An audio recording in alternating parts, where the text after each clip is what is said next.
আসসালামু আলাইকুম। বেকুম ভালো আছেন না? আশা করি বেকুম ভালো আছেন।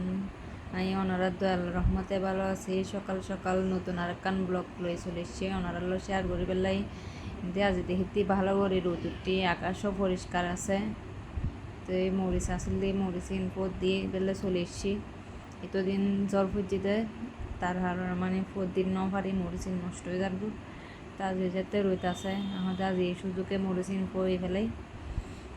ছাতত মেদি উঠি সেরেমিকের পরিবেশ ইনসের গুড়ি গুড়িয়ে রে এত সুন্দর লাগে দে বিরোধ মধ্যে হত সুন্দর করে শাপলা ফুল ফুড়ে দেখি সেরেমিককে জ্বর ফুরিয়ে রে গাছগাছালি বহুত সুন্দর গিয়ে নদী দেখা যার এরকম নদীর পাশে গড় হাতুন হাতুন ভালো লাগে বিরোধ মধ্যে কি সুন্দর সুন্দর করে রে শাপলা ফুড়ে দেখি মনে হতে যায় রে তুলি লই কিন্তু পানির তো নামিন না পারি ডর লাগে যদি জুকের ধরে বর্ষার পানির মধ্যে ঝুঁক চলে এই ডরে নামিন না পারে একদম আড়ার ঘরের পাশে মানে বহুত সুন্দর করে আর সাপ লাগিয়ে থেকে এই সাদর মরিচ ফুট দিয়ে আইয়ের আবার গড় মুছি ফেলার গরম মধ্যে ময়লাই গরম মুছি এর আবার রান্নার প্রস্তুতি লইলাম গরু গুস্ত ভিজে দিলে গেলাম ছাতুর যাবার আগদি গরু গুস্ত দিয়ে রাজি আলু দিয়ে দুপুরবেলা রান্না করছুম গরু গুস্ত ভিতরে হাতুন হাতুন আলু দিয়ে হাতুন হাতুন ভালো লাগে গরু গোস্ত ভিতরে আলু দিলে হাতুন কিন্তু ভালো লাগে হেতে বেকিনি সাথেই এনে হন যায় কিন্তু আলু দিলি বড় বড় করি হন যায়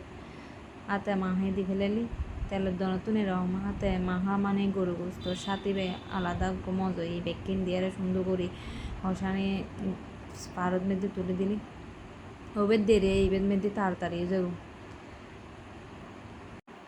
যতদিন বাঁচে আছে এতদিন মানে ফ্যাটি পেজ এতদিন তাইব এতদিন রান্না বান্না হাঁস মানে বেগ কিছু গরম করব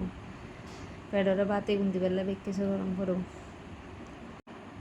ইন্দি রান্না করি ঠিকই কিন্তু মনি এমফর দিকে সাতরের মধ্যে মরিচ দিয়ে সে দিয়ে ইন্দি যদি জরাই তোলে আবার মানে মরিচ ভিজে যাই রান্না যে কেন হন্য ফেজ মরিচ পদ দিলে মানে কান টেনশন লাগে জ্বর আই যাইলে মানে মরিচ ভিজে গেব মরিচ ন যা কিছু সাধন দি মানুষ মাঝে মাঝে মানে বেলা দেয় কারণ টেনশন দেয় যাব জ্বর আই যাইলে শীতকালে প্রথম তেলিও কিন্তু ফুয়েতে জিনিস ফুয়েতে কিন্তু ভালো গরম হলে গরম পড়লেও আবার এমনি জ্বরও পড়ে যাব কোনো ঠিক আনাই নাই জ্বরের যে অবস্থা দেখা যায় হতক্ষণ জ্বর পড়ে হতক্ষণ রোদ তুডের এগিল আসিদের একখান সংসারত সকলতন হতো দিলে হাসতে হতক্ষণ রান্না বান্না হতক্ষণ গড় ধোয়া পরিষ্কার করা হতক্ষণ হসদ্দ মানে একখান তাহে আবার লইট্টা মাছ লইছি লইট্টা মাছ বেশি ফেললে সেদে টাটকাটা দেখিয়ে মানে লো ফেলেই লইট্টা মাছ রান্না করে ফেললে আবার বেগ কিছু করে হারিয়ে লইলাম লইট্টা মাছ নোয়া হতে রান্না করে ফেলে একেবারে টাটকা রান্না করলে মানে আলাদা মজাযোগ্য আলাদা সাথে পেঁচুর লাহেলে মানে লইট্টা মাছের সাথে বেজে গো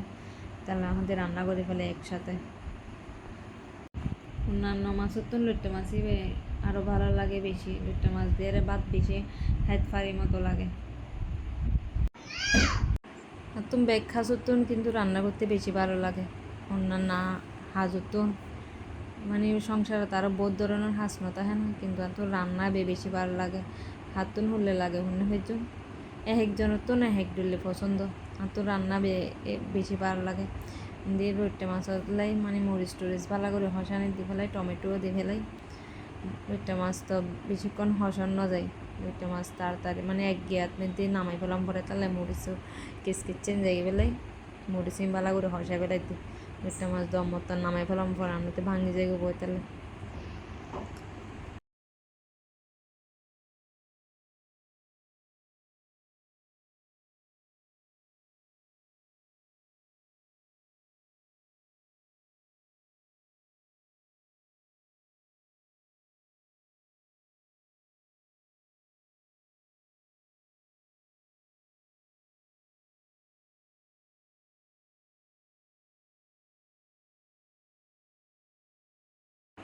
রান্না বান্না বেকিং শেষ হয়ে গিয়ে লইট্টা মাছও রান্না করা প্রায় শেষ রান্না বান্না শেষ গোসলও করে ফেলাই, বেগ কিছু শেষ। বাট্টা তো হ্যাঁ ফেলাই বাট্টাত হ্যাঁ রেন্দি কিনি করেছিলে মেশিনত বসি ফেটুকুট ছিলে বেলাই মেফকলে তো পাশাপাশি বেগ কিছু গরম পড়ে একান লইয়ারে বইতা হেরে নয়